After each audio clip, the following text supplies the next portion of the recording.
IO technology, the technology that takes ingredients that we know and love and makes them much more bioavailable through a natural atmospheric plasma treatment.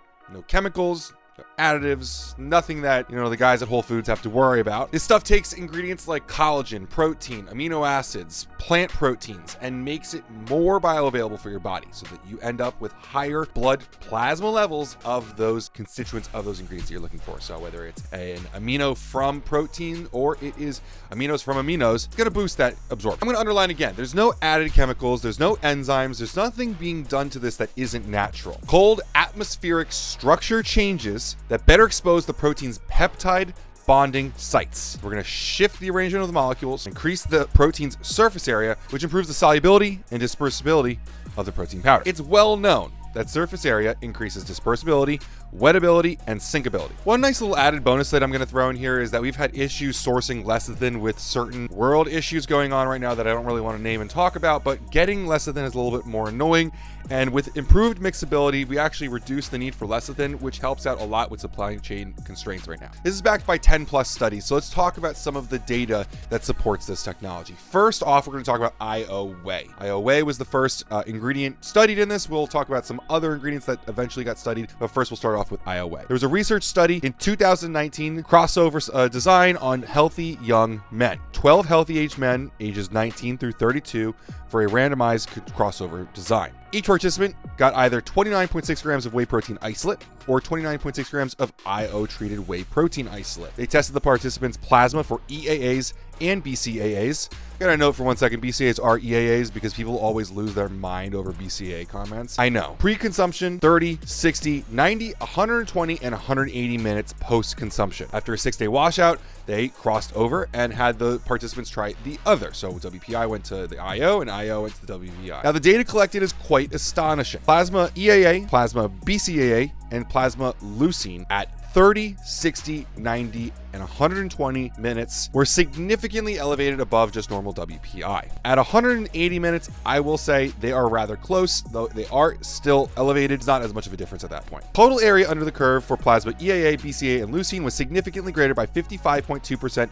52.6%, and 50.8% respectively for EAA, BCAA, and leucine. So we can say 55% greater EAA concentrations in the blood from one scoop alone. Now, another research study on body composition and strength gains in 8 weeks using this. Young women and young men tested for 8 weeks of whey protein isolate with IO technology against the standard non-treated whey protein isolate. They had 20 adults from 18 to 37, and this time they get 28 grams of protein. They maintained their diet but discontinued any other supplements. After 8 weeks, the IO protein group had significant improvements in fat-free mass compared to the control group taking non-treated isolate, and they also had significantly greater increases in bench press, squat, and recovery time. Interestingly enough, the IO protein group also reported less stomach issues. Now, when we shift into IOP, we're now talking about pea proteins. And one of the main problems with pea proteins and plant proteins in general is the actual protein is lacking in a couple amino acids that we prefer to get in high amounts when we go through, things like animal proteins. We also know that pea proteins on average, even if you correct for the lower leucine,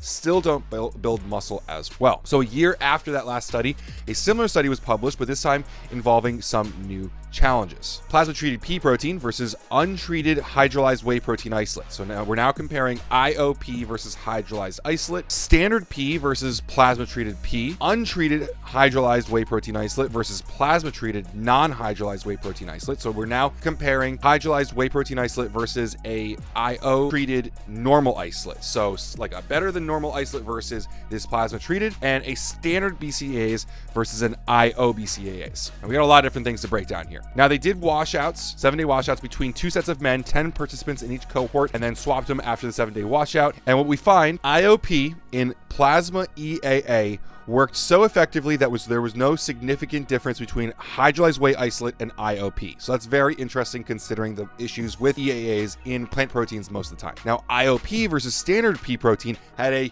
huge difference, as you can imagine. If it was so close to a hydrolyzed whey protein isolate, which is so much better than a standard pea protein, you can imagine the difference there is quite large. Even when you got to like 240 minutes post-consumption, it was still significantly raised. One thing to note was in this study, we found that if you don't eat after pea proteins, the BCA levels that you get from those pea proteins actually drop below baseline if you don't keep eating. So don't use pea protein unless it's IOP or mixed with other proteins, or keep eating normal food. Plasma-treated non-hydrolyzed protein isolate versus standard hydrolyzed whey protein isolate. Again, a huge difference at 30 and 60, and then down to 120, not as much of a difference. Still, raising that peak at 30 and 60 minutes makes a significant difference. But still, the point remains that raising that peak at 30 to 60 minutes still improves the ability of whey protein isolate to get EAAs into your body. And then when you look at plasma-treated BCAAs versus standard BCAAs, again, at 30, 60, and 120 minutes, we see a higher peak. Now, bringing us to collagen, there actually has been no published data on this type of protein. There may have been some preclinical that we don't know about, but nothing officially out there. Every type of protein and amino acid tested so far has improved with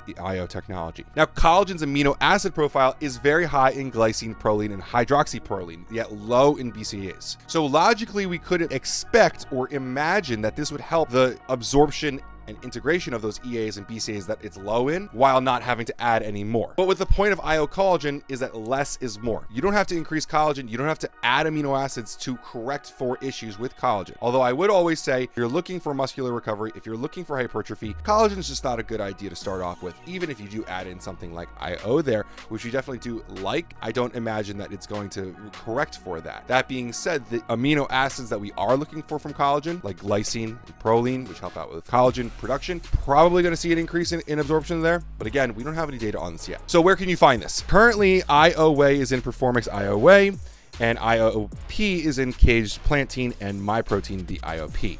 So it's starting to get out there a little bit more. 2023, I expect a few different products to show up with these different plasma treatments. I'm very excited to be talking about this early on because this is probably going to be a big deal in 2023, using this in these protein and amino acid sources and maybe something more. So as always, guys, I hope this helps you understand IO technology a little bit better. It can seem quite complicated, but when you look at the studies on how it performs, it gives you a better idea of what you can expect from the product. So I definitely recommend trying out IOP if you want a plant protein that has this technology in it. If you're restricted from using animal proteins, Caged IOP is awesome. It tastes amazing. It tastes almost like a whey protein, honestly. IO Whey from Performix. We'll have mixed thoughts on Performix with their different things they've done over the years, but it is definitely interesting how much it improves the absorption of the EAAs from whey protein, and that's where you can get it right now. Maybe there will be more in 2023. As always, guys, thanks so much for watching, and have a great day.